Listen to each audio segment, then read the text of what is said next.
નર્મદા લાઈવમાં તમારું સ્વાગત છે। ભરૂચ સહિત ગુજરાતના આદિવાસી વિસ્તારોમાં મનરેગામાં મસ્ત મોટું કૌભાંડ થયું હોવાના ગંભીર આક્ષેપો ડેડિયાપાડાના ધારાસભ્ય ચૈતર વસાવા લાંબા સમયથી કરી રહ્યા છે। ત્યારે હવે ભરૂચના સાંસદે પણ આ મુદ્દે પોતાનું નિવેદન આપ્યું છે અને તેમણે કહ્યું છે કે મનરેગામાં ઘણા બધા કૌભાંડો થયા છે અને એજન્સીઓએ ઘણા બધા નેતાઓને હપ્તા આપ્યા છે અને એમણે આડકતરી રીતે ડેડિયાપાડાના ધારાસભ્ય ચૈતર વસાવા ઉપર પણ બાઉન્સર ફેંકતા હવે ચૈતર વસાવાએ નિવેદન સામે સિક્સર ફટકારી હોય તે રીતનું તેમનું નિવેદન આવ્યું છે। શું કહી રહ્યા છે સાંભળો આ વિડીયોમાં। સાચી વાત તમે કહો, જે છે તે તમે કહો સાહેબ કે આ કઈ રીતના શું છે।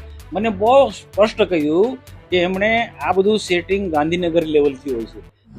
મનરેગા કૌભાંડ બાબતે આજે જ્યારે મનસુખભાઈ વસાવા એમણે પોતાની સરકારમાં ગાંધીનગરથી લઈને ગ્રામ્ય કક્ષા સુધી કેટલું મોટું કૌભાંડ થાય છે એ ઉજાગર કર્યું છે, ત્યારે એમને અભિનંદન આપું છું। આ એ જ મનસુખભાઈ વસાવા છે જ્યારે 1 મહિના પહેલા આ મનરેગા કૌભાંડનું જ્યારે મેં પ્રેસ વાર્તા કરી હતી ત્યારે આ એજન્સીઓને બચાવ કરતા હતા અને આવું કોઈ કૌભાંડ અહીંયા થયું નથી એવી પોતાની વાત મૂકતા હતા। ત્યારે મનસુખભાઈ વસાવાએ કીધું કે મનરેગા કૌભાંડમાં જે પણ એજન્સીઓ છે એમને હું સારી રીતે ઓળખું છું, એમને હમણાં પણ સર્કિટ હાઉસમાં બોલાવી મેં મુલાકાત લીધી છે અને ગાંધીનગરના મંત્રીઓ, એમના સાંસદો, એમના ધારાસભ્ય, એમના સચિવો, એમના નિયામક, ડીડીઓ, ટીડીઓ સુધીના કેટલા લોકોને કેટલા હપ્તા અમને આપ્યા છે એની પણ સંપૂર્ણ માહિતી એમની પાસે છે એવી એમણે કબૂલાત કરી છે। ત્યારે મનસુખભાઈ વસાવા પર પહેલેથી જ આ માહિતી હતી અને આજે પણ છે, ત્યારે એમને વિનંતી છે કે આ તમામ પ્રકારની માહિતી જગજાહેર કરે।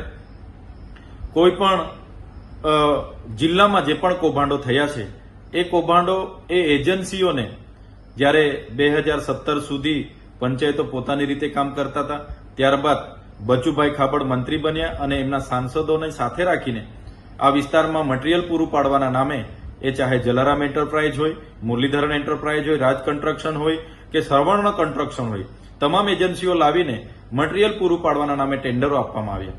આ એજન્સીઓએ એક પણ કોરીમાંથી કપચી, લીજોમાંથી રેતી કે કોઈ દુકાનમાંથી સળિયા સિમેન્ટ લીધા વગર કે કોઈ જગ્યાએ એ મટીરીયલ પૂરું પાડ્યા વગર બોગસ રોયલ્ટી જીએસટી વાળા બિલો મૂકીને કરોડો રૂપિયા સરકારી નાણાં પોતાના ખાતામાં જમા કર્યા અને એ નાણાં કેટલાય નેતાઓને, કેટલાય અધિકારીઓને એમણે વ્યવહાર કર્યો ને આ કૌભાંડ છેલ્લા 5 વર્ષ સુધી ચાલ્યું। તો આ એજન્સીના ખાતામાં 2500 કરોડ રૂપિયા જમા થયા છે, એની સઘન તપાસ થાય એવી અમારી માગણી છે। સાથે સાથે આ એજન્સીએ જે પણ કૌભાંડો કર્યા છે એમાં આઉટસોર્સિંગ કર્મચારીઓને એમાં આરોપી બનાવવામાં આવે છે। કેટલીક જગ્યાએ પંચાયતો પર દોષનો ટોપલો ઢોળવાની વાત છે। ત્યારે આ એજન્સીએ મટીરીયલ પૂરું પાડવાનું હતું, નથું પૂરું પાડીને કૌભાંડ કરેલું છે। એટલે આમાં જે પણ ઉચ્ચ કક્ષાના અધિકારીઓ છે, જેમ કે નિયામક હોય, ડીડીઓ હોય, ટીડીઓ હોય, એના પ્રોજેક્ટ કોઓર્ડિનેટર હોય, એમના પર પણ કાર્યવાહી કરવામાં આવે એવી અમે માંગ કરીએ છીએ। આમાં મટીરીયલ પૂરું પાડવામાં પંચાયત કે સરપંચ ક્યાંય જવાબદાર હોતા નથી। એટલે જે પંચાયતો પર દોષનો ટોપલો ઢોળવાની વાત છે બિલકુલ પાયાવિહોણી છે।